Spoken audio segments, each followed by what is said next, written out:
Lepo pozdravljeni v oddaji In Vivo Veritas, kjer bomo danes spregovorili o lesu kot o trajnostnem gradbenem materialu.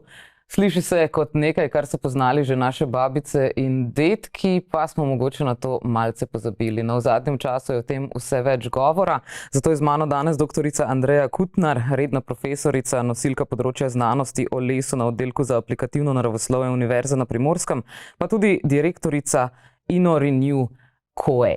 Lepo pozdravljeni. Pozdravljeni. Torej, upam, da sem prav prebrala ime inštituta. Prav. COE navadno rečemo, kar je Center of Excellence, tistakrat pač kar ukrajšamo, ne? Ampak smo tako dali uradno ime in velikokrat samo rečemo InnoRenew, ker se vedno zaplete pri zaključku. Ciljate malo bolj na mednarodno področje?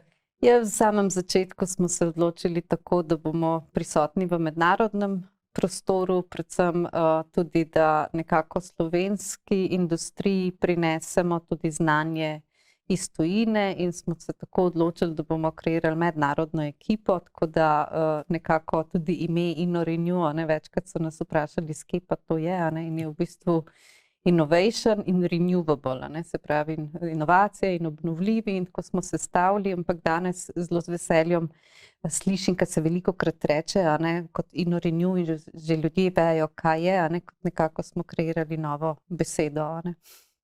No, upam, da se obdrži, ne samo beseda, tudi vaši projekti. 1. februarja ste začeli s projektom BeWood. Kako se ta recimo razlikuje od ostalih projektov, ki jih imate?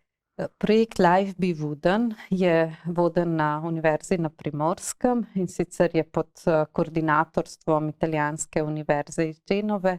Smo si zadali, da neko dobro prakso iz Univerze na Primorskem, kjer smo lansko leto junija ustanovili začetno vozlišče novega evropskega Bauhausa, v katerem imamo namen nekako izobraziti najširše možno rečeno gradbeni ekosistem, se pravi od arhitektov, gradbincev do tistih, ki investirajo, do uporabnikov stavb na področju rabe obnovljivih materialov v grajenem okolju. In to vozlišče, ki smo ga ustanovili pri nas na Univerzi na Primorskem, sedaj v okviru projekta ustanavljamo v Italiji in si želimo, da nekako tako mi se od njih naučimo, kot oni od nas, in ena izmed prvih aktivnosti je, da kreiramo tako imenovane webinarje, se pravi na spletu izobraževalne vsebine, ki bodo na voljo arhitektom tako v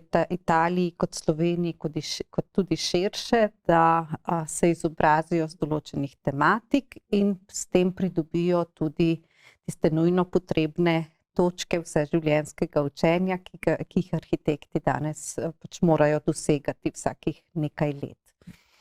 Novi Bauhaus ste rekli. To pomeni, da boste tudi z oblikovalci kaj sodelovali. Bauhaus mogoče malo bolj tudi z oblikovanjem povezujemo. Novi evropski Bauhaus je v bistvu nova kreacija nekako imena, ki pa seveda izhaja iz tradicionalnega Bauhausa, ki je bil takrat, mislim, da je 100 let, bilo nekaj let nazaj obletnica, namenjen k temu, da ponovno zgradimo nekako Evropo. Evropska komisija, ki je leta 2019 dala v bistvu ven to željo, da postanemo zeleni, da zeleni dogovor, katerega velikokrat slišimo, kako bomo postali podnebno nevtralna celina do leta 50, se je pa v bistvu obrnila na ta Bauhaus in ugotovila, saj tako kot je bil originalni Bauhaus zamišljen, pomembno je, da delamo skupaj, da vključujemo ustrezne deležnike, da delamo danes na trajnostni način in pa seveda, da tudi na lepoto in na kreativni sektor ne pozabimo. In je v bistvu leta 2021 to začela s to iniciativo, Novi evropski Bauhaus, in ko je želela, ker gradbeni sektor nažalost predstavlja velik delež okoljskih vplivov, ki jih imamo danes v Evropi in širše v svetu tudi, kako ga spremeniti. In ko smo se pač vsi različni deležniki odzivali na te ambicije zelenega dogovora in o razogljičenju stavbnega fonda, se je hitro ugotovilo, da mi to lahko dosežemo, če bomo preobrazili in izobrazili tiste, ki z grajenim okoljem delajo, ne. In nekako je bilo ocenjeno, da jim moramo nujno do leta 30 preobraziti in izobraziti 3 milijone delavcev v tem gradbenem ekosistemu, a ne. In zaradi tega je v bistvu tudi strani Evropske komisije, strani predsednice v bistvu decembra ali novembra leta 2022 bilo uradno nekako začeto to razmišljanje, da moramo priti do akademije novega evropskega Bauhausa, ki bo po celi Evropi v bistvu izvajala aktivnosti, da bomo pa lahko dosegli to razogljičenje stavbnega fonda in nekako vse deležnike, ki so vpleteni ali pa ki smo vpleteni, ustrezno izobrazili, a ne, ker pač določene pretekle aktivnosti, a ne, so določeni drugi materiali nekako prevzeli ali zaradi cene ali za enostavnosti uporabe, a ne, in sedaj, ko pa želimo priti tja, kjer so bili že naši dedki in babice, a ne, kot ste prej omenjali, a ne, pa smo v bistvu kar nekaj znanja in pa izkušenj izgubili, a ne, in seveda še obstajajo in zdaj je na nas, da to ustrezno prenesemo na trenutne in na bodoče generacije, ki bojo kreirale naša bivalna okolja v bodoče. V Evropi pa predvsem imamo tudi en velik izziv in to je, da ni samo, kako bomo gradili naše bivalno okolje na novo, ampak imamo tudi ogromno starih stavb, ki so tudi izrednega kulturnega pomena, a ne, in kako lahko pa te stavbe naredimo bolj okolju prijazne in seveda tudi prijazne za nas, za uporabnike, za bivanje. Pa je to nekaj novega, recimo za slovenski prostor, ali no pa tudi za italijanski, ko že z njimi sodelujete. Je to nekaj, kar je v zadnjem času spet se zbudilo, ali se kdo še ukvarja sploh v Sloveniji poleg vas s tem? Vsaj na takem nivoju. V bistvu lesena gradnja v Sloveniji je nekako, se mi zdi, vsak dan je bolj prepoznana in vse več ima tudi zaupanja strani prebivalcev, a ne, in vse več se jih odloča tudi za leseno gradnjo. Seveda, a ne, pa kje je pa manjko, a ne, da bi pa v bistvu tudi neke večje objekte in obnove, a ne, v bistvu naredili s pomočjo obnovljivih materialov. Zdaj mi govorimo o lesu, zato ker je les eden tistih najbolj pomembnejših obnovljivih materialov v Sloveniji, medtem ko ne smemo pa izključiti tudi drugih, a ne, ki se lahko uporabijo, pa so ravno tako prispevajo k razogljičenju, a ne, stavbnega fonda. Tako da v Sloveniji bi jaz rekla, da v zadnjih 10 letih so bile narejene velike spremembe. Zdaj pač mi kot raziskovalni inštitut INNORENEW pa Univerza na Primorskem, na kateri izvajamo študijske programe na magistrski in na doktorski ravni, sedaj pač tudi pripravljamo na prvi stopnji študijski program na tematiko rabe lesa v grajenem okolju. Že prihodnje leto? Leta 2025-2026 si želimo, da nam uspe, ampak bomo videli, kako uspešni bomo, no? Ampak načeloma bi moralo se zgoditi tako, ne. No, so pa tudi druge inštitucije, a ne, se pravi, imamo v Ljubljani, Univerza v Ljubljani, oddelek za lesarstvo na Biotehniški fakulteti, ki se seveda tudi ukvarja s temi tematikami, mogoče ne toliko poudarka na rabi lesa v gradbeništvu, ampak na splošno v vseh oblikah, a ne, najrazličnejših izrabah lesa. Lesno industrijo imamo pa tudi kar dobro razvito, predvsem ta konec verige, se pravi pač grajeno okolje. Mi jim rečemo po domače večkrat hišarji, a ne, tisti, ki izdelujejo hiše.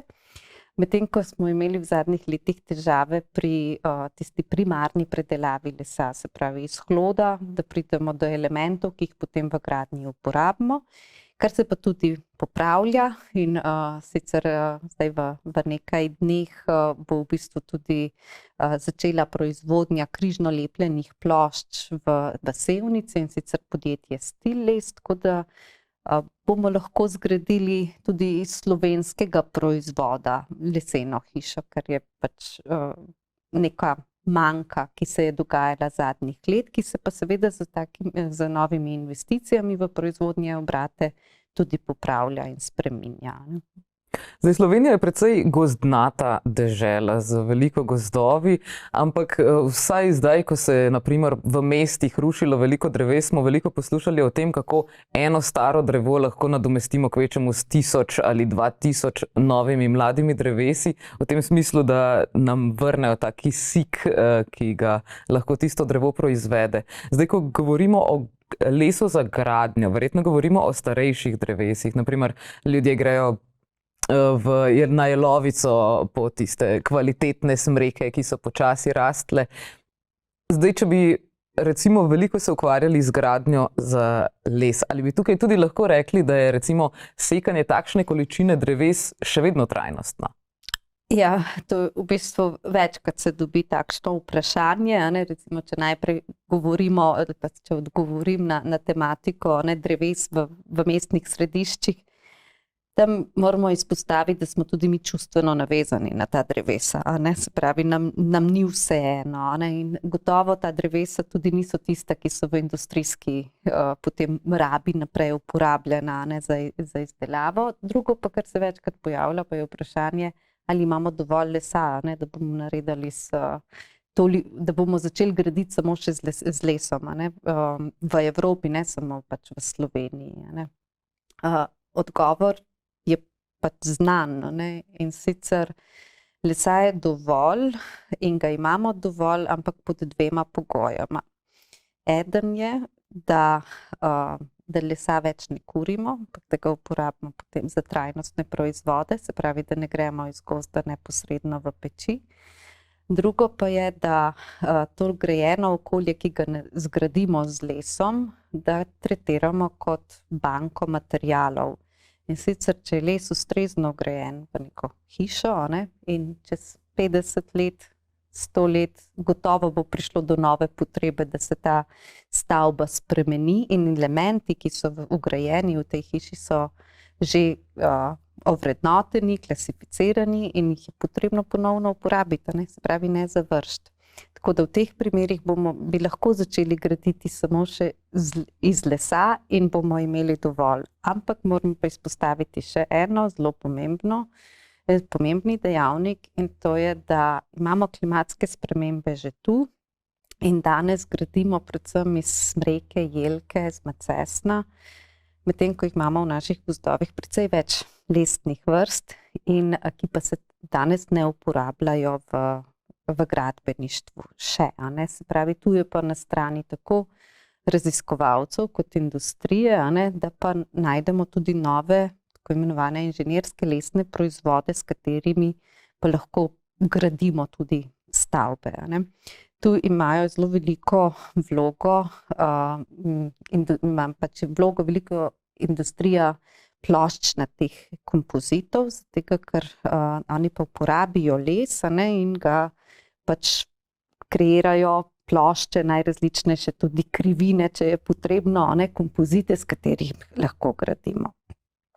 Seveda pa imajo tukaj nekaj še uporabljeno, kar pa ni v redu, in sicer je to lepilo iz fosilnih virov. Tukaj smo ponovno raziskovalci tisti, ki moramo pomagati industriji najti, lahko rečemo, zelene ali pa okolju prijazne rešitve, da dejansko zgradimo tudi brez fosilnih virov potem ta naša bivalna okolja.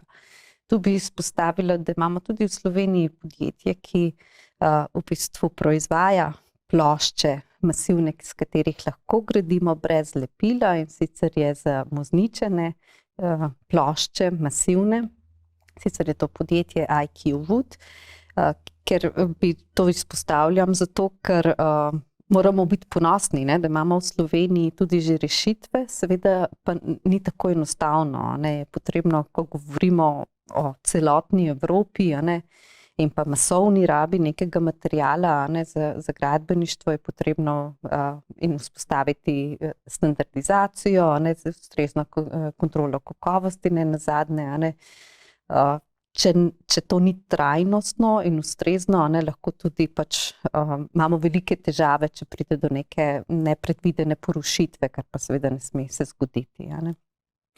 Ali lahko pride do porušitve zaradi starega lesa? Prej ste omenili številke 50, 100, je to zaradi tega, ker tako se trendi mode spreminjajo, pa bi želeli drugačno hišo, ali je to nekakšen rok trajanja za recimo hišo iz lesa?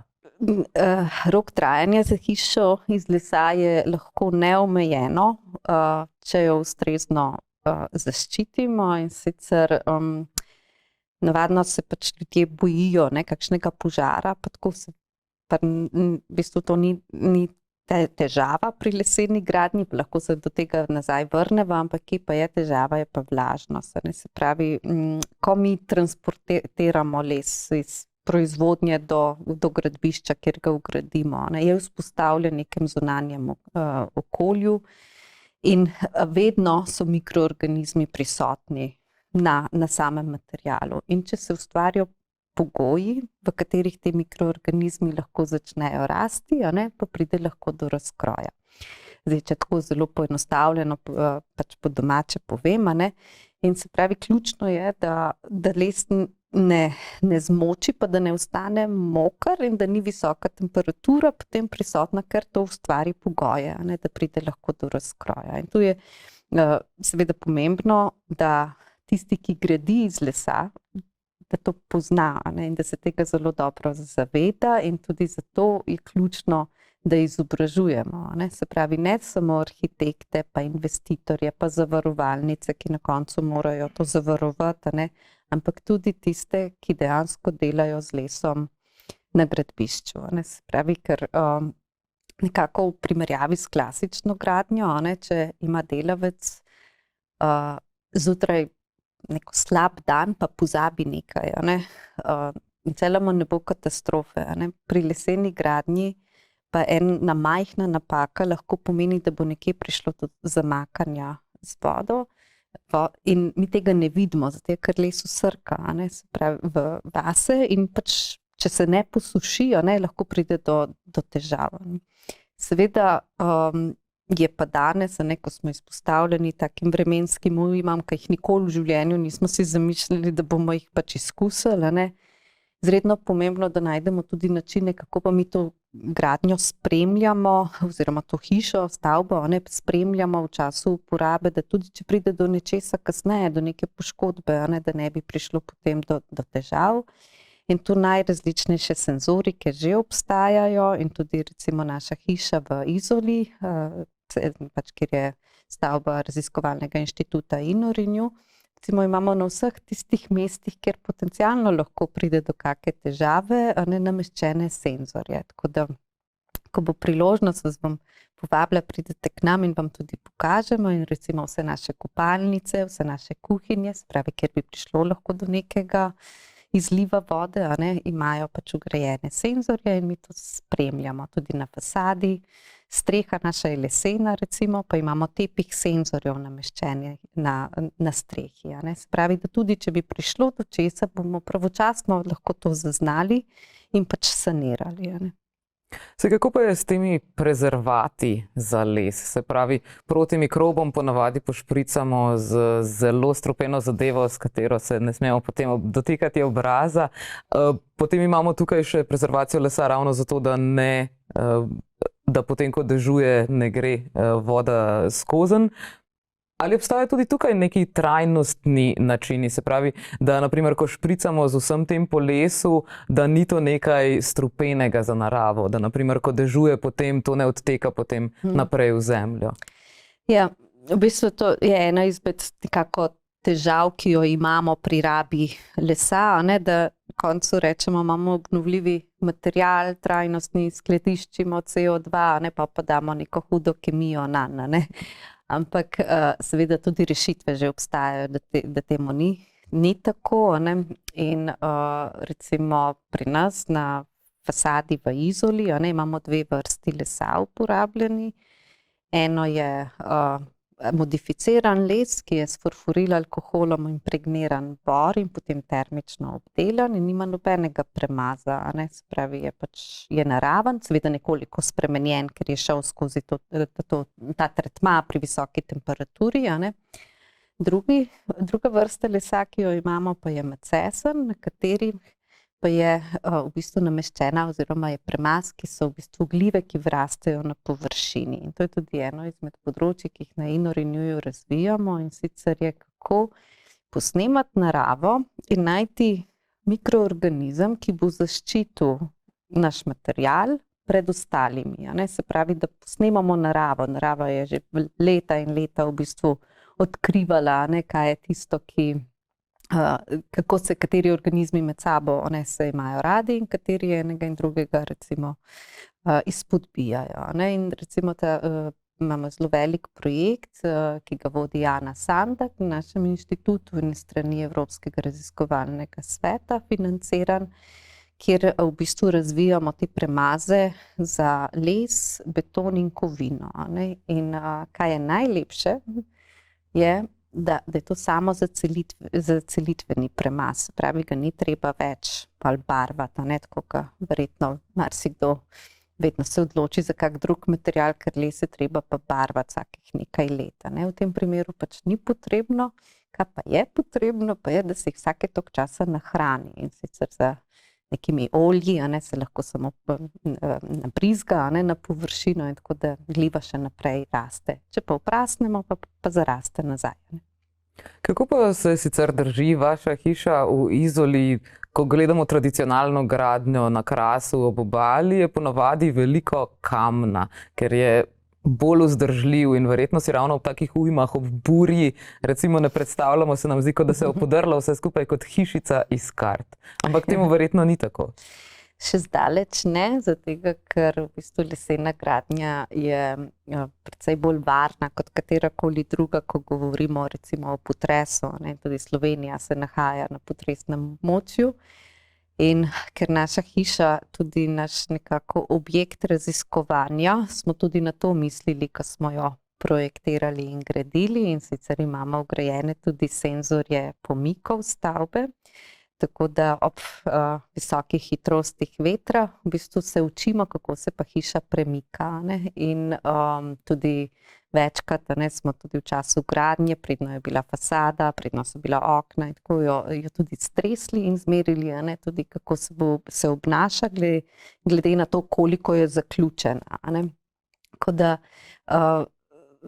brez skrbi ne bo se podrla kot hišica iz kart, in v bistvu gre za eno izredno pomembno prednost, ki jo lesena gradnja tudi v bistvu prinaša. Se pravi, da je lahko veliko bolj varnejša tudi za uporabnike. Pa lahko tukaj gremo še kako stopnjo naprej, zelo prihajajo v modo tudi zelene strehe, naprimer. Se pravi, da si ozelenimo streho ali z zelišči ali z nekimi naravnimi materiali. Je to možno tudi recimo na leseni hiši narediti? Tudi pri nas jo imamo zeleno. Se pravi les, potem je seveda ustrezna izolacija in na vrhu je zelena streha. Preko poletja, ko so visoke temperature, smo tako žalostni, ko gledamo, ker to se rjavo krije, ampak tudi zato, ker si pač ne dovolimo, da rabiti vode, da bi zalivali, ampak potem, ko pa pride jesen, pa to ponovno lepo zeleni. Ključno pa seveda je, da spremljamo, če pride do kakšne poškodbe, te izolacije, da bi ta voda prišla lahko do lesa, potem pa seveda bi imeli lahko težavo. Če zdaj od vode, torej se vrnemo nazaj še k ognju. Se da tudi ognju kako izogniti? Ja. Zdaj tudi v primeru požara v stavbi je lesena gradnja lahko varnejša od klasične, predvsem če recimo imamo kako jeklo uporabljeno. In sicer zato, ker načeloma recimo križno lepljena plošča, s katero je tudi zgrajena naša hiša, je masivna. In recimo, če si doma predstavljate, da hočete zakuriti kamin, pa če boste imeli velik polen, nikakor ne boste hoteli zažgati se. Se pravi, ni enostavno začeti se greti. Morate imeti neke manjše elemente. In recimo veliko hitreje se bo pohištvo vžgalo v stavbi, kakor pa sama stena. Hkrati pa pač obstajajo standardi in izračuni, koliko časa more stavba recimo še zdržati, predno se recimo začne porušitev. da lahko ljudje grejo iz hiše, se evakuirajo. Ne? In recimo poznano je, koliko časa je potem, mislim, da je 4 do 6 centimetrov, da lesa zgori v eni uri, a ne? Kar pomeni, da mi, ko projektiramo samo stavbo, mi to predvidimo, ne? Se pravi, naredimo debelejšo steno, ne? Se pravi, da tudi če bo 1 uro gorelo, ne? Bo zgorel, ne? Na površina lesa, ampak nosilno se pa še ne bo izgubila, a ne, bo še vedno obdržalo. Ne. Tako da načeloma, ne, mi lesarji, a ne, se nikoli ne bojimo lesa, se pa zelo bojimo vode. Torej voda je tisti glavni problem. Pri poplavah bi bilo verjetno malce drugače kot pri dežju. Pri poplavah je pa tudi, so bile zdaj nažalost, ne smo imeli to izkušnjo, ne, lansko poletje, je v bistvu tudi kar nekaj lesenih hiš bilo poplavljenih, ne, in dejansko križno lepljene plošče so se na teh območjih, kjer so bile poplave, ne, so zelo dobro se obnesle, če tako rečem. Ne. Seveda les se je napil, ne, je navzel vodo, ampak se je pa tudi izredno hitro posušil, precej hitreje kot pa beton. Ne. Tako da so se te sanacije zgodile, ne. Veliko smo se tudi naučili, ne, s tem in je dejansko lahko tudi, mislim, se izkazalo kot prednost, ne.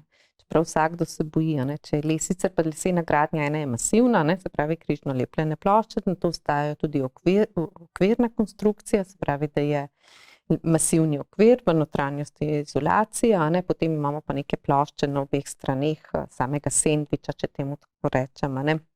Tako da v tem primeru tudi smo videli, ne, primere, da so bile poplave, je bilo potrebno notranjo izolacijo zamenjati, ne, recimo, ki je bila namočena, ampak vseeno to ni pomenilo, ne, da se je hiša morala odpeljati na deponijo, ne, ampak se je dejansko dalo popolnoma obnoviti. Ne.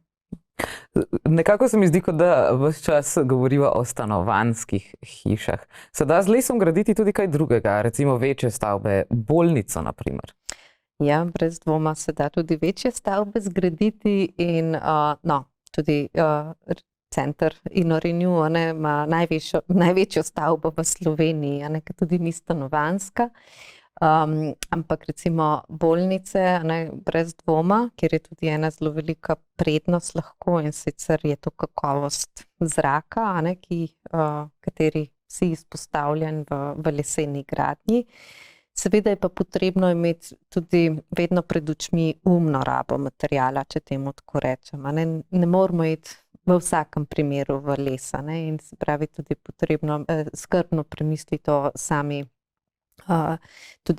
zakonodaji, ne, kaj zahteva in kje je smiselno, kje so kakšne vibracije lahko problematične in podobno. Ne. Tako da tudi recimo višine, ki jih je potrebno dosegati, ne, in v bolnicah brez dvoma, ne, je tudi to komponenta, ki jo je potrebno uporabljati. Ne.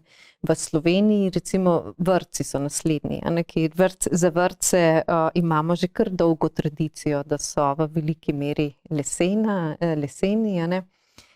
Bi pa še izpostavila, da imamo v Sloveniji zakonodajo, ki pravi, da če javna sredstva uporabimo za gradnjo, da moramo imeti vsaj 30% lesa uporabljenega v tej stavbi. Ne.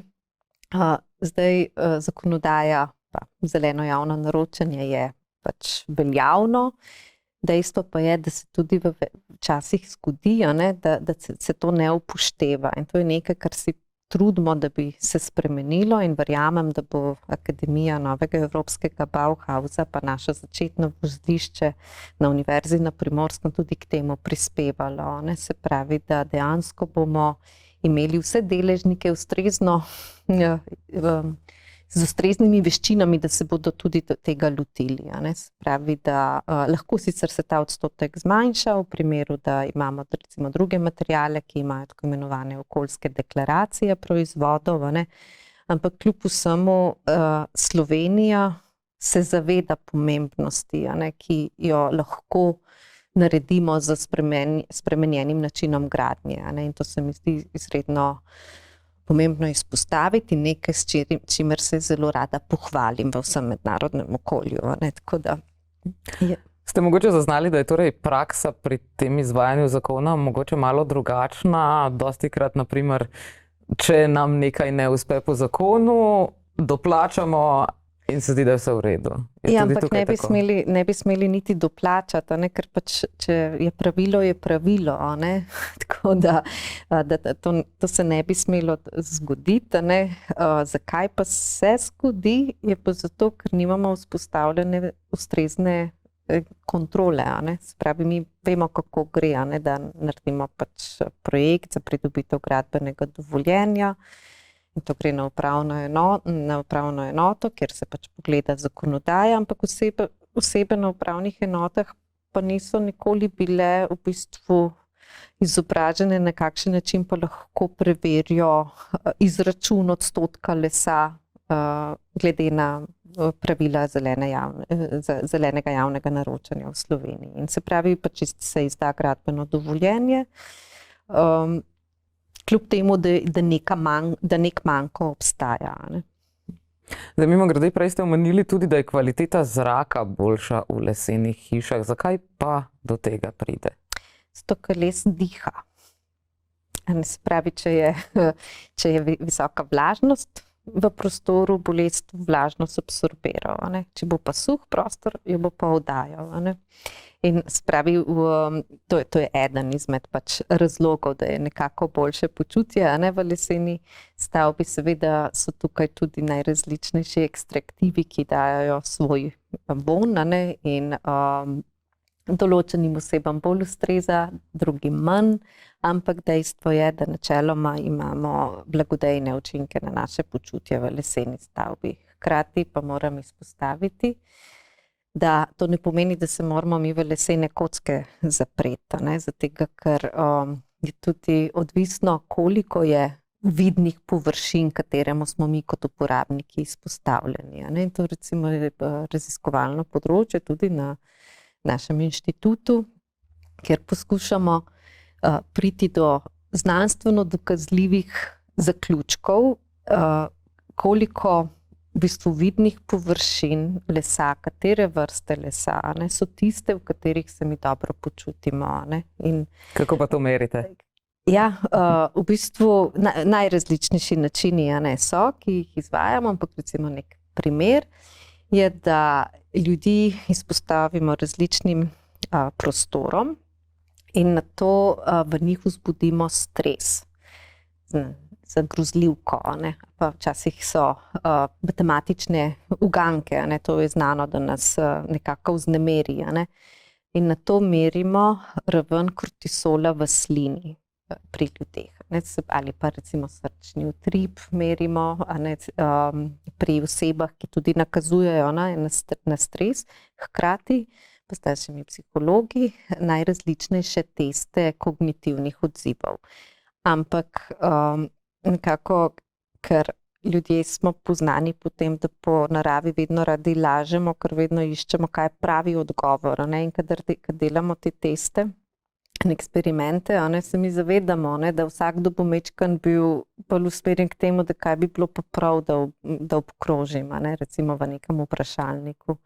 In ravno zato se poslužujemo tudi teh drugih metod, se pravi, da analiziramo slino, a ne, kar pa in raven kortisola nakazuje potem v bistvu na stres, a ne, pri človeku. In nekako na objektivni način dobimo odgovor, ne, ali je bil nekdo res pod stresom ali ne, a ne.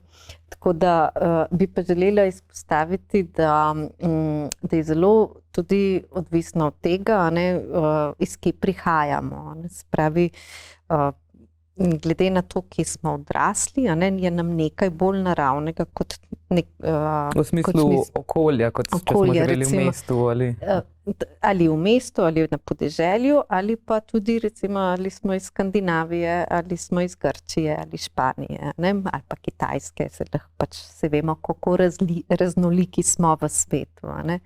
In nekako študije, ki so bile do zdaj narejene, pa nekako največ jih je bilo, pri nas je kar nekaj teh študij bilo, a ne, pri nas na Univerzi na Primorskem in na INORINJUju, Potem imamo neko skupino v Kanadi, ki se s tem veliko ukvarja, pa Japonska je močna, pa Skandinavija je začela kar intenzivno na teh tematikah, a ne. In nekako je tisto, da neka optimalna količina lesa, kateri smo mi izpostavljeni v grajenem okolju, je med 40 in 60%. A ne. Se pravi, da določene stene morajo biti vseeno še bele. A ne. Drugo, kar nam pač prispeva lahko tudi k našemu boljšemu počutju, je naravna svetloba, a ne, potem recimo te višine, a ne, katerim smo izpostavljeni v prostoru, je nekaj, kar nas tišči navzdol, a ne, ali je visoko, a ne, tako da so najrazličnejši vplivni dejavniki, ki jih je potrebno tukaj tudi potem upoštevati. A ne. Sicer pa, kje točno se zdaj nahajate z novim Bauhausom? Februarja ste že začeli, ampak kaj to pomeni, da zdaj še pripravljate teren, da že izvajate tudi kakšne projekte, delavnice, učenje? Ja, kar nekaj. V bistvu projekt Life Be Wooden, a ne, se s 1. februarjem začel in v okviru tega projekta se že pripravljajo te webinarji, ker ne vem, kako bi imel lep slovenski izraz, če obstaja, no, to ne me zdaj mečka nerodno, kako uporabljam ta angleški izraz. No in recimo na Univerzi na Primorskem trenutno pripravljamo 3 izobraževanja in sicer eno je na temo restorativnega, okoljskega in ergonomskega oblikovanja, kar je ravno to, kar smo zdaj govorili, a ne, kako v bistvu oblikovati prostor, da ima blagodejni učinek na uporabnika in hkrati pač izredno pomembno vlogo igra izbira materiala, a ne. In potem drugo je, česar se nismo dotaknili, je akustika v grajenem okolju, kar je nekaj, kar je v leseni gradnji lahko precej problematično, če ne zgradimo ustrezno, a ne. In kako v bistvu tudi preko akustike je nekaj, kar se recimo ta lepota lahko tudi precej izraža, a ne, zaradi tega, ker zdaj kako definirati lepoto, a ne, kaj je lepo, a ne, zdaj včasih kdo reče, pa zakaj se v novem evropskem Bauhausu ne uporablja izraz estetika, a ne, ampak lepota je nekaj, je več, a ne, ampak seveda mi vplivamo preko akustike v nekem prostoru na počutje posameznika, ki lahko potem nekaj dojema lepo ali pa ne, a ne. No in ta tretji webinar je pa na temo inovativnih premazov zaščite z posnemanjem narave, ne. Tako da to so 3 ta izobraževanja, ki bodo nekje, mislim, da v maju na voljo arhitektom, kaj smo zelo veseli, da nas zaradi tega sodelovanja z Italijo, ne, da bodo ti webinarji prevedeni tudi v italijanščino, tako da bomo lahko dosegli tudi nekoga, ki ga sicer danes ne, a ne, ampak bo pač nam to omogočeno, a ne, preko projekta. Bodo sicer v slovenščini, angleščini? V angleščini jih bomo naredili, zato ker si želimo, da gre to širše. Seveda se bomo potrudili, da jih bomo tudi podnaslovili v slovenskem jeziku, tako da bomo lahko tudi v Sloveniji jih predvajali, kjer pa verjamem, da ni tolikšna težava, ne, da če bi bilo v angleščini, da ne bi bilo razumljivo, vendar se trudimo, ne, da tudi skrbimo tudi za slovenski jezik, tudi v teh nekih novih inovativnih tematikah, ne. To so recimo prve aktivnosti, sicer pa izvajamo v maju za študente v okviru Evropske mreže univerz Transform for Europe, katere članica je tudi Univerza na Primorskem, 4-dnevni dogodek, kjer bomo v bistvu tudi za določene študente izvedli izobraževanja na tematiko trajnostnega grajenega okolja, kjer bomo tudi izpostavili v bistvu zdravje, a ne, pa akustiko in pa pač tudi te posnemanje narave. Poleg tega bomo pa te študente, ki bojo večinoma bojo študenti arhitekture in pa gradbeništva, jih podučili, kaj pa novi evropski Bauhaus je in pa predvsem kompas novega evropskega Bauhausa, ki je pa orodje, s katerim mi lahko vrednotimo, koliko sledimo v bistvu vrednotam novega evropskega Bauhausa, ki so trajnost, vključenost in pa pač lepota, ne. Dostikrat se sicer zgodi, da ko govorimo o trajnosti, določene rešitve zahtevajo večji finančni vložek in se tudi zaradi tega ljudje raje odločijo za tisto, kar je malce cenejše. Težko je to seveda očitati v času te hude inflacije, ampak kako pa je recimo s tem pri lesu? Ja, to je tudi eno izmed tipičnih vprašanj, da je lesena gradnja dražja. Zdaj, ja, če pogledamo dve hiši, pa bi rekli, koliko je ena, koliko je druga, dejstvo je, da je nekaj odstotkov dražja lesena stavba. Menim, da predvsem pri recimo nekih fizičnih osebah, ki si svoje domove gradijo, je ključni problem to, da pri leseni gradnji v bistvu gre zadeva na ključa. Ne moramo eno leto nekaj narediti, pa drugo leto drugo, kar je mogoče predstavlja še dodatno finančno breme, ker sicer pa lahko nekako bolj počasi recimo gradimo, saj taka je nekako percepcija. Medtem ko govorimo o nekih objektih, ki so pa recimo za delo v njih ali pa kot so šole za poučevanje, pa mislim, da ta razlika v ceni bi morala biti v bistvu prezrta, saj če imamo zdravo bivalno okolje, bo manj bolnišk, bo večja produktivnost, otroci bodo imeli večjo zbranost, več se bodo naučili, tudi manj bodo bolni nazadnje. Tako da tu moramo pa pogledati potem tudi nekako sam cikel uporabe in kakšen vpliv ima potem ta stavba na nas, na uporabnike. In na koncu pa seveda, kaj je tudi pomembno, zdaj pri nas v Sloveniji pa v Evropi na splošno si težko predstavljamo, da bi gradili sem za neko določeno obdobje, ker imamo gradove in vedno je bilo tako, tudi vsakdo, ko gradi hišo, pa bo to še za sina, pa za hčero, pa še za vnuka in tako. Ampak dejstvo je, da to nikoli ni temu tako, ker zmeraj treba prej spremeniti, ker pride do neke spremenjene v bistvu potrebe. In lesena gradnja in tudi današnje recimo te rešitve, pa na novo projektiranje, ki se izvaja na najrazličnejših nivojih, omogoča v bistvu tudi fleksibilnost. Se pravi, da mi betonske stene ali pa opečne stene ne moramo kar tako prestaviti, oziroma jo ne moramo, jo treba podreti pa nekaj na novo zgraditi. Medtem ko pri leseni gradnji pa v bistvu imamo tudi možnost, da gradimo z namenom tudi razstavljanja, kar pomeni, da gre lahko za zelo dobro potem ponovno uporabo vseh materialov, ki so vgrajeni. Imamo lahko klet?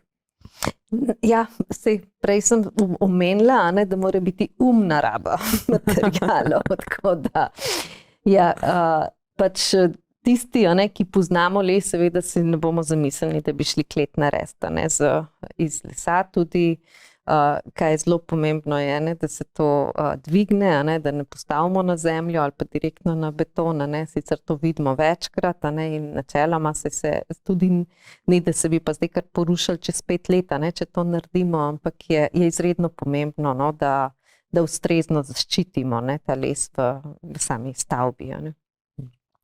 Ja, lepa hvala, da ste se danes oglasili v našem studiu, da smo lahko vsaj oplazili malce gradnjo z lesom.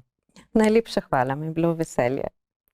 Tako, dragi gledalci, če vas zanima pa seveda še kaj podrobneje, le skočite na spletno stran inorenew.co.e in tam boste lahko seznanjeni še z drugimi projekti, ki jih izdelujejo in pa seveda tudi z bodočimi delavnicami, če je mogoče tudi med vami kak študent ali arhitekt. Z nami je bila danes doktorica Andreja Kutnar, mi pa se vidimo prav kmalu na Megafon TV.